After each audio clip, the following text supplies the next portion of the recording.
Assalamualaikum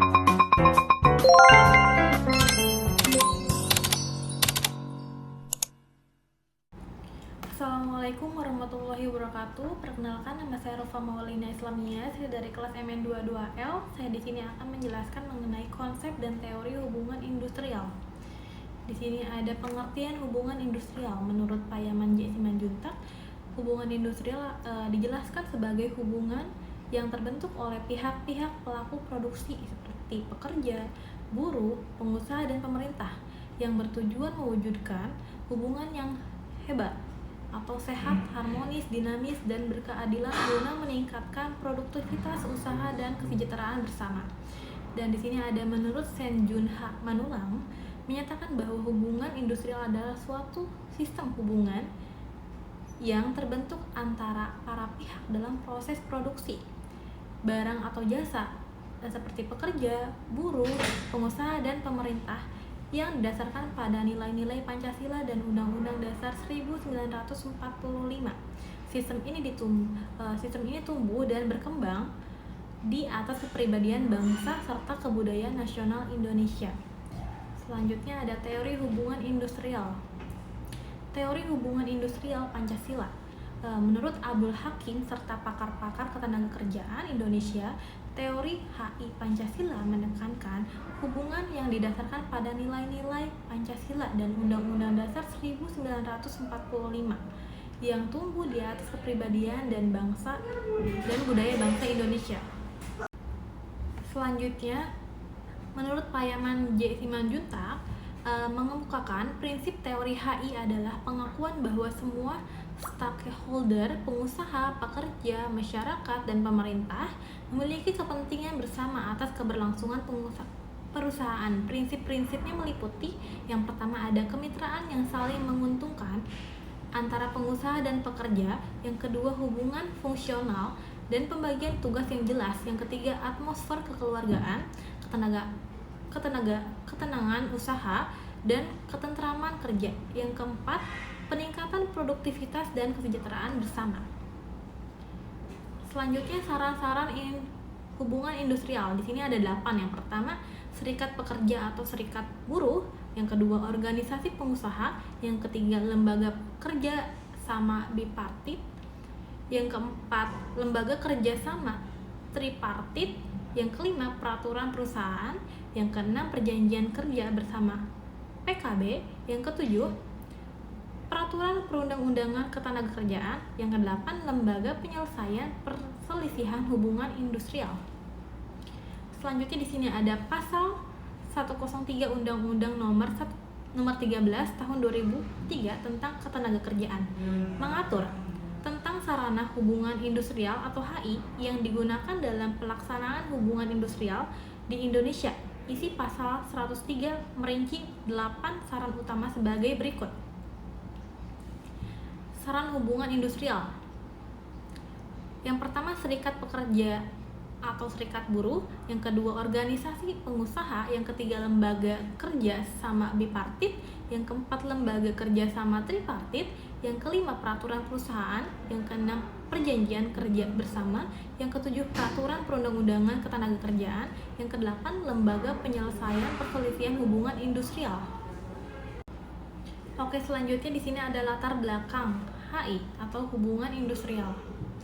Hubungan industrial menurut Sri Haryani menegaskan bahwa hubungan industrial di Indonesia timbul dari perlunya hubungan kerja yang didasarkan pada nilai-nilai Pancasila Undang-Undang Dasar 1945, melibatkan 3 pihak, yaitu pengusaha, pekerja, atau buruh, dan pemerintah.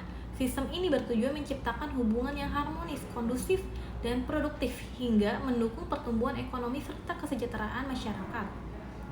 Selanjutnya, seperti yang dijelaskan dalam berbagai kajian akademis, memaparkan bahwa hubungan industrial awalnya tumbuh karena adanya kebutuhan perjanjian kerja antara pengusaha dan pekerja untuk menjamin kejelasan hak dan kewajiban di dunia industri modern. Potensi perselisihan ini atau industrial dispute memang inheran sejak adanya kontrak kerja, sehingga memerlukan pengaturan dan mekanisme penyelesaian yang adil. Sejarah perjuangan dan pergerakan buruh di Indonesia juga menunjukkan pentingnya perlindungan pekerja Pada awalnya, hubungan kerja didominasi pihak pengusaha dan munculnya serikat pekerja sebagai upaya menyeimbangkan posisi tawar serta memperjuangkan kesejahteraan buruh. Selanjutnya di sini ada konsep hubungan industrial Pancasila (HIP). Konsep hubungan industrial Pancasila yang muncul pada 1970-an menjadi satu tonggak penting sejalan dengan komitmen nasional untuk mengembangkan sistem yang mengedepankan kemitraan, gotong royong, dan keadilan. HIP juga diciptakan untuk mengatasi konflik antara pekerja dan pengusaha, serta menyesuaikan dinamika hubungan industrial dengan karakter bangsa Indonesia yang berlandaskan musyawarah dan kekeluargaan. Selanjutnya di sini ada prinsip-prinsip dasar HI. Prinsip-prinsip dasar hubungan industrial atau HI merupakan landasan utama untuk menciptakan hubungan kerja yang harmonis, produktif, dan berkeadilan di antara pengusaha, pekerja atau buruh, serta pemerintah. Prinsip-prinsip ini bertujuan untuk agar seluruh pihak dapat menjalankan fungsinya secara maksimal sehingga terwujud suasana kerja yang kondusif dan saling menguntungkan. Berikut juga ada pokok-pokok prinsip dasar utama hubungan industrial menurut para ahli dan peraturan Indonesia. Di sini ada kepentingan bersama. Kepentingan bersama pengusaha atau pekerja, buruh, masyarakat, dan pemerintah sama-sama memiliki kepentingan terhadap keberhasilan dan kelangsungan perusahaan. Setiap pihak harus menjalankan tanggung jawab dan fungsinya secara maksimal, tidak membedakan perusahaan hanya untuk satu pihak saja. Yang kedua ada kemitraan yang menguntungkan. Kemitraan menguntungkan hubungan pengusaha dan pekerja bukan sekedar hubungan antara atasan dan bawahan, tetapi sebagai mitra yang saling membutuhkan dan saling mendukung dalam upaya mencapai tujuan bersama. Yang ketiga di sini ada hubungan fungsional dan pembagian tugas.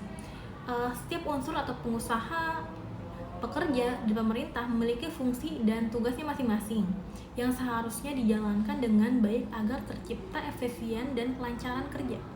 Yang keempat di sini ada kekeluargaan dan musyawarah untuk mufakat.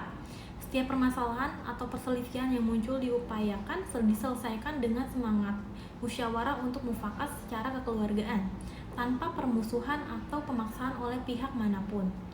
Yang kelima, ketenangan berusaha dan ketentraman bekerja. Tujuan HI adalah menciptakan ketenangan dalam berusaha bagi pengusaha dan ketentraman bekerja dan bagi pekerja, sehingga produktivitas tercapai dan manfaat ekonomi bisa dirasakan semua pihak. Dan yang keenam ada peningkatan produktivitas.